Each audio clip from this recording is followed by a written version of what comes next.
வணக்கம். இன்னைக்கு நம்ம ஒரு இன்ட்ரெஸ்டிங்கான விஷயத்த அலச போறோம். ஆமா, இந்த சர்வதேச வணிகத்துல ஒரு புது ட்ரெண்ட் மாதிரி தெரியுது. நிறைய தொழில் முனைவோர் அவங்க கம்பெனிய துபாய்ல ரெஜிஸ்டர் பண்றாங்க. ஆனா பேங்க் அக்கவுண்ட் சிங்கப்பூர்ல வச்சுக்கிறாங்க. அப்புறம் பிசினஸ் ஆபரேஷன்ஸ் அது அமெரிக்கால, குறிப்பா மியாமி மாதிரி இடங்கள்ல இருந்து பண்றாங்க. இது ஏன்?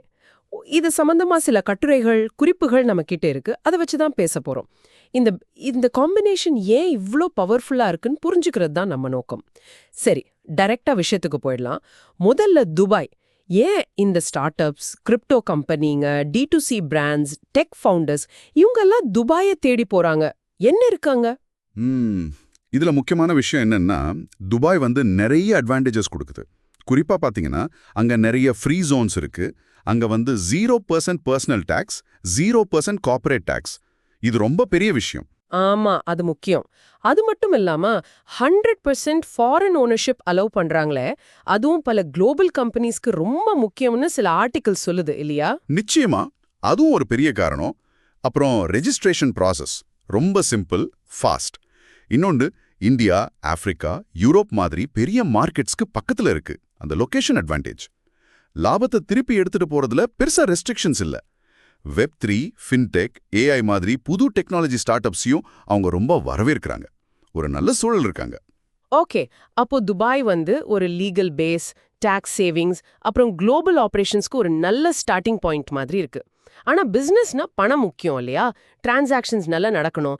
இங்க தான் சிங்கப்பூர் உள்ள வருதுன்னு நினைக்கிறேன். கம்பெனி துபாயில இருந்தாலும் பேங்கிங் தேவைகளுக்கு மட்டும் ஏன் எல்லாரும் சிங்கப்பூருக்கு போறாங்க? அதுக்கு என்ன காரணம்? கரெக்ட். இங்க சிங்கப்பூரோட பேங்கிங் சிஸ்டம் பத்தி பார்க்கணும். ரொம்ப ஸ்டேபிள், நல்ல ரெகுலேட் பண்ணப்பட்ட ஒரு சிஸ்டம். அவங்களோட ஃபினான்ஷியல் டிரான்ஸ்பரன்சி, செக்யூரிட்டி இதெல்லாம் உலக அளவுல ரொம்ப ஃபேமஸ். இது இன்வெஸ்டர்ஸ்க்கு ஒரு பெரிய நம்பிக்கை கொடுக்குது. சரி.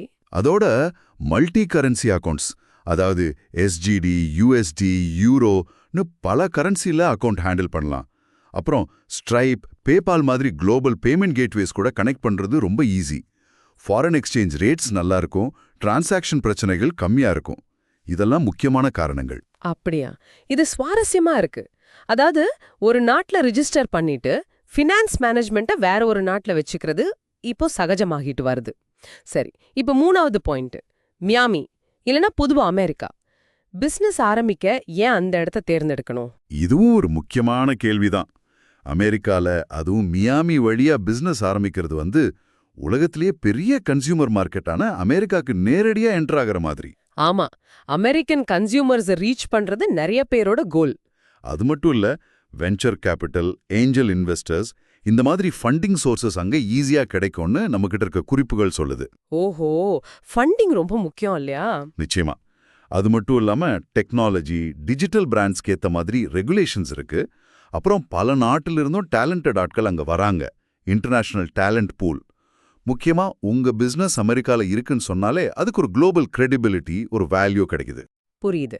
அப்போ துபாய் இது ரெஜிஸ்ட்ரேஷன், டாக்ஸ், சிங்கப்பூர் இது பேங்கிங், ஃபினான்ஷியல் செக்யூரிட்டி, அப்புறம் மயாமி அமெரிக்கா மார்க்கெட், இன்வெஸ்ட்மெண்ட், இந்த மூணு சேரும்போது ஒரு பவர்ஃபுல் செட்டப் உருவாகுது. இதை தான் நீங்க சொன்ன மாதிரி ஜியோ ஆப்டிமைஸ்டு பிசினஸ் ஸ்ட்ரக்சர் அப்படின்னு சொல்றாங்களா? சரியா சொல்லிங்க. அதுதான் அந்த ஜியோ ஆப்டிமைஸ்டு ஸ்ட்ரக்சர். ஒவ்வொரு இடத்தோட பலத்தையும் யூஸ் பண்ணிக்கிறது. துபாயில டாக்ஸ், ஓனர்ஷிப் ஃபிளெக்சிபிலிட்டி. சிங்கப்பூர்ல ஸ்டேபிளான, செக்யூர்டான குளோபல் ஃபினான்ஸ் மேனேஜ்மெண்ட். அமெரிக்கால பெரிய கன்சியூமர் கேபிட்டல் மார்க்கெட் ஆக்சஸ்.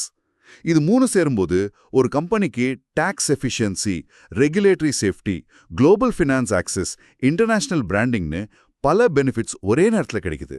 சரி, இதுல இந்திய தொழில் முனைவோருக்கு என்ன மெசேஜ் இருக்கு? அவங்க இதை எப்படி பார்க்கணும்? முக்கியமான மெசேஜ் என்னன்னா, நம்ம ஊர்ல மட்டும் யோசிக்காம குளோபலா யோசிச்சு பிசினஸ் கட்டமைக்கலாம், எங்க வேணா விற்கலாம், துபாயை கம்ப்ளையன்ஸ் காஸ்டுக்காக யூஸ் பண்ணலாம், சிங்கப்பூரை பண பரிவர்த்தனைக்கு, அமெரிக்காம மார்க்கெட் ஃபண்டிங்க்கு இது ஒரு நல்ல ஸ்ட்ராட்டஜி. ஒரு குளோபல் ஃபர்ஸ்ட் கம்பெனியா உருவாக்க எல்லா இடத்துலையும் பிசிக்கலா ஆஃபீஸ் இருக்கணும்னு அவசியமே இல்லை. குறிப்பா இந்த சாஸ், D2C, AI, Web3 மாதிரி ஃபீல்ட்ஸ்ல இருக்கிற இந்தியன் ஃபவுண்டர்ஸ் நிறைய பேர் இப்போ இந்த வழியில தான் போயிட்டு இருக்காங்க, வெற்றிகரமாவும் இருக்காங்க. இது ஒரு நல்ல பாயிண்ட். சுருக்கமா சொல்லணும்னா, இந்த துபாய், சிங்கப்பூர், மியாமி ட்ரையாங்கிள் ஒரு சிஸ்டம்ல இருந்து தப்பிக்கிறது இல்ல, அதுக்கு பதிலா பல சிஸ்டம்ஸோட பலத்தை புத்திசாலித்தனமா ஒன்னு சேர்க்கிறது. இது ஃபியூச்சரை நோக்கின ஒரு மாடர்ன் பிசினஸ் ஸ்ட்ராட்டஜி. சரி, இது ரொம்ப தெளிவா இருந்துச்சு. இறுதியா நீங்க யோசிக்க வேண்டிய ஒரு விஷயம் சொல்றேன். பிசினஸ்க்கான இந்த எல்லைகள்லாம் மறையும் போது, இந்த குறிப்பிட்ட துபாய், சிங்கப்பூர், மயாமி மாடலை தாண்டி உங்களோட துறை அல்லது தொழில் உலகத்துல இருக்கிற வேற எந்தெந்த இடங்களோட தனித்துவமான பலத்தை இந்த மாதிரி யூஸ் பண்ணிக்க முடியும், வேற எந்த காம்பினேஷன்ஸ் உங்களுக்கு நல்ல அட்வான்டேஜ் கொடுக்கலாம், இத பத்தி கொஞ்சம் யோசிச்சு பாருங்க.